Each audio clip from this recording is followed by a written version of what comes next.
Okay, welcome back to Fast Jet Performance then. My name's Tim Davies and this is episode 2 of our crisis control and personal management in this pandemic time. Now, this episode is about fear and preparation.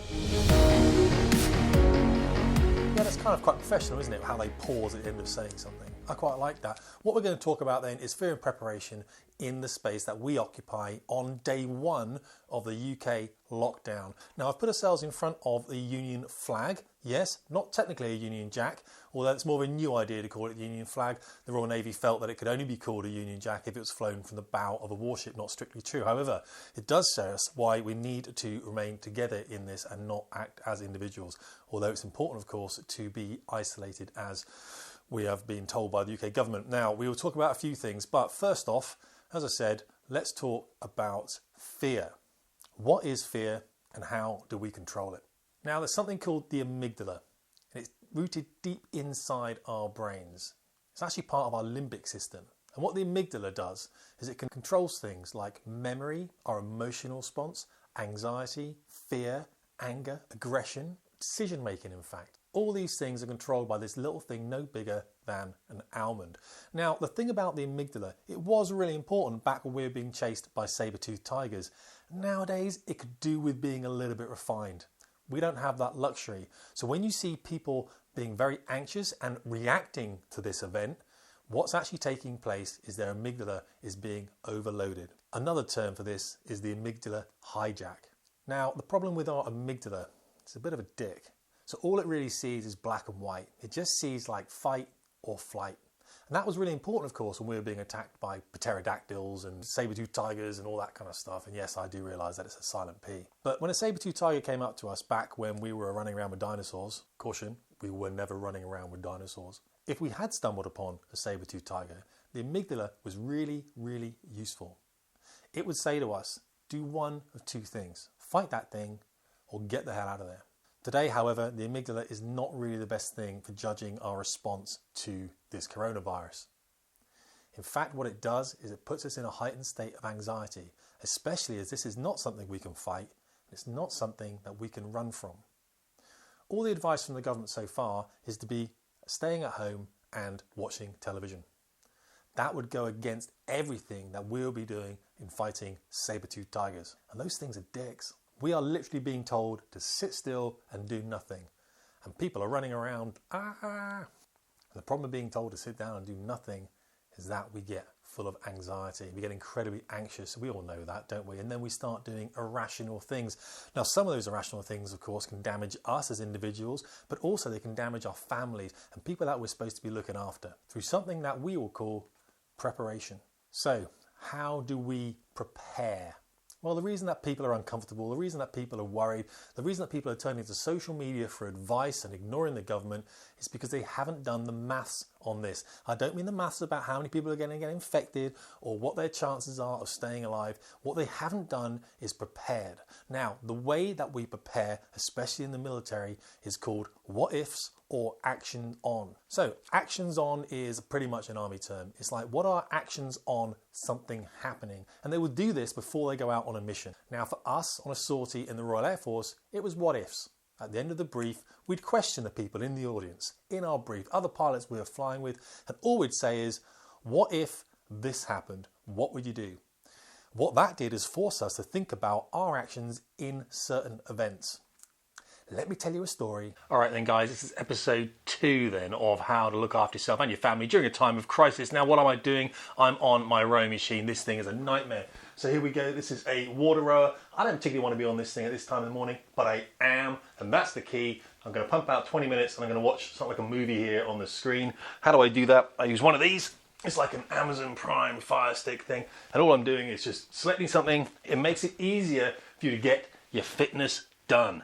Okay, so 20 minutes of rowing done. It's nothing. It wasn't like at a huge kind of rate, guys, nothing like that. Watching some film, and here's the thing about the film as well. When you're training, you can use music, you can use films. I listen to an audiobook. So I'm about to go out to the garage, do some tablet training. I'll show you the app I use for that, some high intensity stuff. But I just listen to an audiobook. You might want to listen to anything at all. When I'm rowing, it's quite mind-numbing. So I just put a film on, and the film I will watch is something I know the family won't make sense. You can watch whatever you want, but just, make sure the family don't want to watch that later. Because the film, when you have your film nights, let the kids choose and just suffer through that hour and a half. Let the wife choose, suffer through it. It doesn't matter. You're not about that. It's about you being present, not about you enjoying the movie. All right, to the garage. Okay guys, then back in the makeshift gym, and this is where I recommend you do that kind of workout that you need to, in order to show up for your family. It's something I want to show you right now. I'm carrying a few extra pounds, so if you are carrying a few extra pounds, go out and buy yourself something as heavy. Wait here.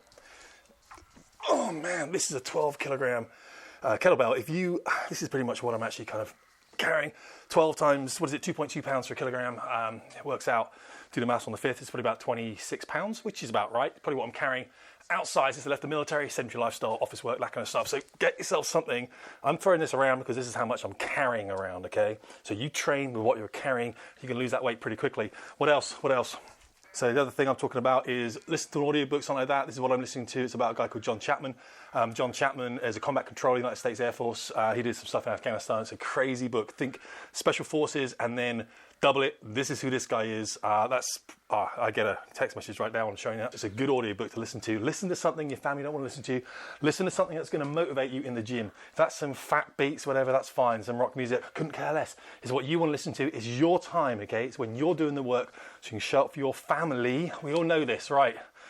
Let's get back indoors. So there I am flying along at low level and I'm about a minute out from a target. I'm at 420 knots, accelerating to 450 knots, and I'm flying at about 250 feet above the ground. That's the height of those telegraph pylons you see outside. Now I'm over mid-Wales, it's the afternoon, it's a sunny day, we're pretty low arousal, nothing's happened in the flight, and all we have to do is go and attack this target. It's make-believe, we're not killing anyone here. As we approach the target, however, Jay, in the front seat, is working all the calculations about the weapon system he needs. He's going through the maths in his head, he's doing the work, I can see the switches on the aircraft come live. In the back seat, I'm there, just checking the work he's doing. It's a bit of an assessment for him. I'm his boss. Occasionally I'll jump in the back just to make sure my pilots were doing the right thing.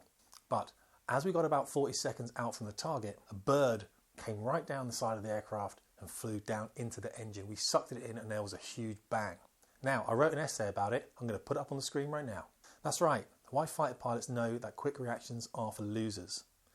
It might be worth reading the essay, and I'll just put a link down there in the bottom. If you want to just go to the webpage, have a quick scan. It'll only take you about 4 minutes to read, but there's some important lessons in that essay. Right now, what we're seeing is a lot of people reacting. Queues at supermarkets, people on social media, people going out and doing things they shouldn't be doing, collecting in groups and everything else. This is a reaction to this. It's not a response. Now, good people like yourself know that to respond is better to react. To react is using your amygdala. And that's what we used to do when we were cave people. Actually, I think some people out there probably are still cave people, to be honest with you. But there's a lot of people out there who are being responsible. And that's because they are responding.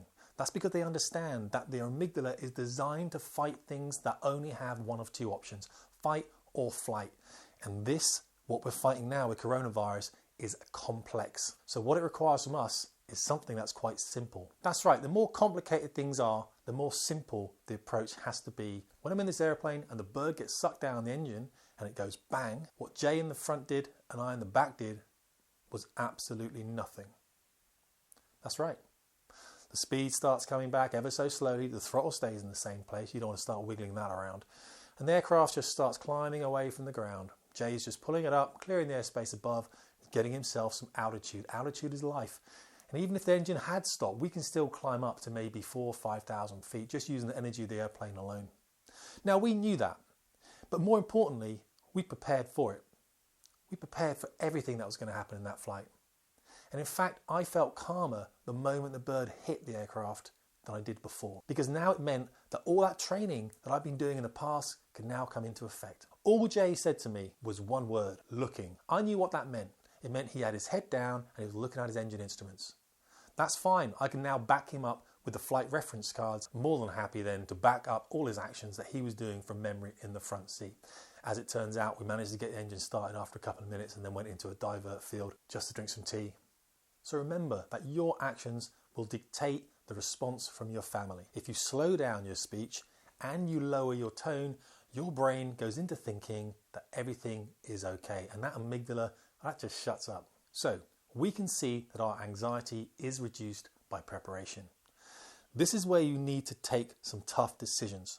And this is where you need to sit down with your spouse or other members of your extended family and you need to come up with a plan. So someone wrote in the comments yesterday when I released this video, they're separated from their partner, they've got kids that their partner has, and the partner has been associating those kids with other children over the last couple of weeks. And this is quite common, of course, because all we're seeing here is fear.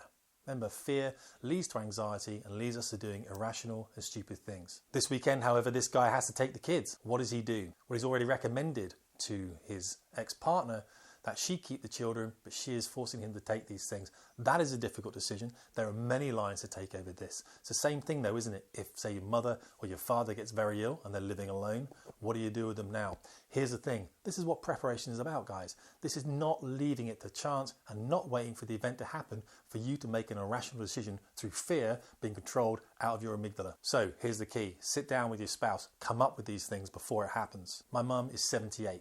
I love this crisis, but I realise if it gets to her, she's probably going to be killed. Okay, that's something I've spoken to brothers and sisters about. I've got a plan for that happening, and I've even spoken to my mother about it as well. What you'll find is the older generation have lived through a lot. They're very, very stoic. Having that conversation now puts their mind at rest, and it also does a lot for you.